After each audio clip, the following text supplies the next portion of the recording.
One small step for man, one giant leap for mankind.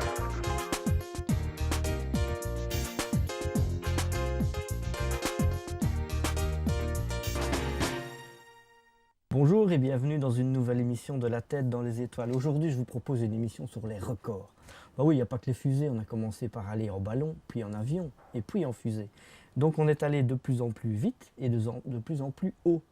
Donc, savez-vous en quelle année et par quel peuple les premières fusées ont été lancées?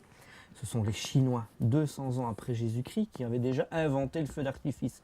Mais ce sont eux aussi qui ont été les premiers à lancer, à faire voler des cerfs-volants. Il y a plusieurs milliers d'années, on ne sait pas la date exacte. Alors, on s'est aventuré tout doucement en altitude, mais même si les montagnes culminent à 8000 mètres d'altitude sur la Terre, il fallait savoir si à 300 mètres l'air était déjà respirable, était toujours respirable plutôt.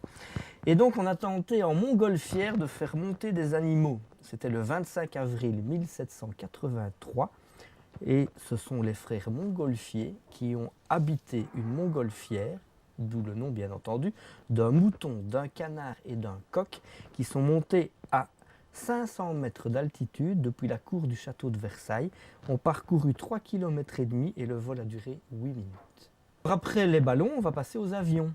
Et le premier avion qui a volé, péniblement bien entendu, contrairement à ce que les États-Unis disent, vous savez que les Américains disent évidemment que c'est les frères Wright qui ont été les premiers à faire voler un engin plus lourd que l'air. Eh bien non, c'est un Français. Il s'appelle Clément Ader. En 1890, sur quelques dizaines de mètres de longueur, il a fait voler un engin plus lourd que l'air. En fait, avion, ça veut dire ça. Ça veut dire engin plus lourd que l'air. Et c'est Clément Ader qui a inventé le mot avion et qui a inventé le mot aviation. Mais on peut quand même réellement penser que ce sont les frères Wright aux États-Unis, en 1903, si je ne m'abuse, qui ont été les premiers à véritablement piloter un avion, c'est-à-dire lui faire des virages, le faire atterrir de manière manuelle, etc., etc. Alors, il y a des avions extraordinaires dans l'histoire de l'aviation. Avez-vous déjà entendu parler de la base d'Edwards en Californie? C'est au nord de Los Angeles, c'est dans le désert de Mojave. J'ai eu la chance d'y aller, c'était mon premier voyage aux États-Unis. Et c'est là qu'on a battu tous les records possibles et imaginables au niveau de l'aviation.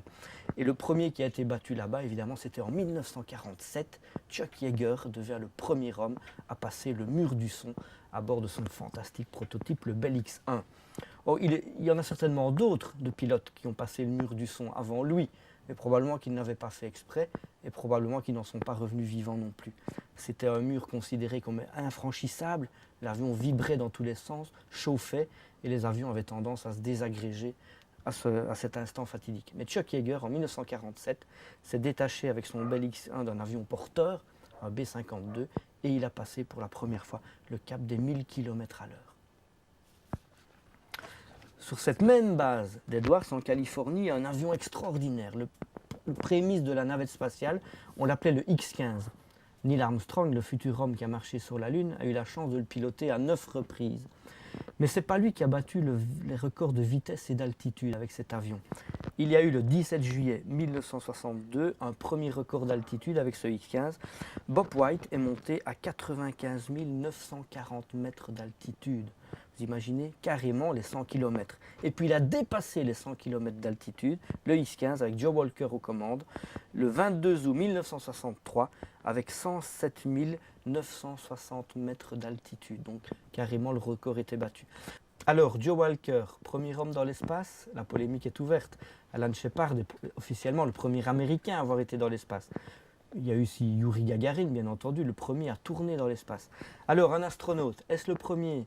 Est-ce un homme qui monte au-dessus de 100 km d'altitude ou est-ce un homme qui a été lancé par une fusée? La polémique est ouverte. En tout cas, Joe Walker, le premier Américain à avoir volé aussi haut avec le X-15, a été maintenant reconnu comme étant un astronaute. Il a été réhabilité après son décès. Et il aura fallu attendre la guerre 40-45, pour que le premier engin fabriqué par l'homme atteigne les portes de l'espace. Sur la base de Peenemünde, dans la mer Baltique, à quelques kilomètres de la frontière polonaise, le savant allemand Werner von Braun, qui a été sollicité par Hitler pour lancer les premières fusées, va faire monter une fusée A4, qu'on baptisera V2 plus tard, au mois d'octobre 1942, à quasiment 90 km d'altitude. C'est la première fois qu'un engin fabriqué par l'homme montait à une telle altitude et donc approchait les portes de l'espace. Tout d'abord, il serait intéressant de savoir à quelle limite, à partir d'où arrive-t-on dans l'espace. C'est une altitude théorique, bien entendu, qui a été fixée à 100 km donc d'altitude. Alors le premier homme dans l'espace, bien sûr, s'appelle Youri Gagarin, le 12 avril 1961. On peut dire donc que c'est l'homme le plus haut, l'homme le plus vite. Il a fait un tour de Terre en 1h40 si je ne m'abuse, et à la vitesse de 28 000 km à l'heure. Puis les vols spatiaux vont s'allonger, bien entendu. Il y aura le premier être vivant dans l'espace, qui est une chienne qui s'appelle Laika, qui va mourir après 3 orbites autour de la Terre. Il y aura 2 hommes dans l'espace, puis 3 hommes dans l'espace. Et puis on va monter de plus en plus haut et on y va y rester de plus en plus longtemps. Il y aura des vols Gemini américains qui vont rester plusieurs jours. Vous imaginez, dans une petite boîte de conserve, tout seul dans l'espace, c'est Gordon Cooper et Scott Carpenter, chacun leur tour, qui vont rester plusieurs jours dans l'espace. Alors le record total de durée dans l'espace pour un homme, ça c'est une question qu'on me pose très souvent, c'est détenu par un Russe, Valery Polyakov, qui est parti le 8 janvier 1994 vers la station russe Mir. Il est resté, tenez-vous bien, 437 jours dans l'espace. Il a effectué 7075 révolutions autour de la Terre et parcouru 300 765 000 km autour de la Terre dans une boîte de conserve. Il est revenu le 22 mars 1995. Alors, la première femme dans l'espace s'appelle Valentina Tereshkova en 1963. C'est pas elle qui devait partir, c'était une collègue, Valentina Ponomariova. La date du lancement était prévue depuis très longtemps. Et Valentina Ponomariova, malheureusement, a attrapé ses petits problèmes féminins la veille du décollage. Elle a été remplacée par Valentina Tereshkova. Au niveau américain, au niveau longueur dans l'espace, c'est à bord de la station Skylab, une station qui est très peu connue dans les années 70. Et le record est détenu par Pete Conrad, Joe Kerwin et Paul Weitz, qui sont restés 28 jours, 49 minutes et 49 secondes dans l'espace au mois de juin 1963. Et puis, le dernier vol Skylab a eu lieu, lui, en février 1974. Et là, ils sont restés 84 jours et 1 heure dans l'espace. C'est Jerry Carr, Edgar Gibson et Bill Pogue. Les hommes qui sont allés le plus loin de la Terre sont bien sûr ceux qui sont allés sur la Lune, qui se trouve à 380 000 km de nous. Il a fallu atteindre une vitesse considérable, bien entendu, pour aller jusqu'à la Lune et pour en revenir aussi. Et la vitesse maximum atteinte par un équipage en revenant de la Lune, eh bien, c'est à l'actif de l'équipage d'Apollo 10. Ils sont rentrés dans l'atmosphère terrestre à la vitesse de 39 896 km à l'heure. C'est la vitesse la plus élevée jamais atteinte par des hommes. Qui a effectué le plus de vols dans l'espace? Ce sont des Américains.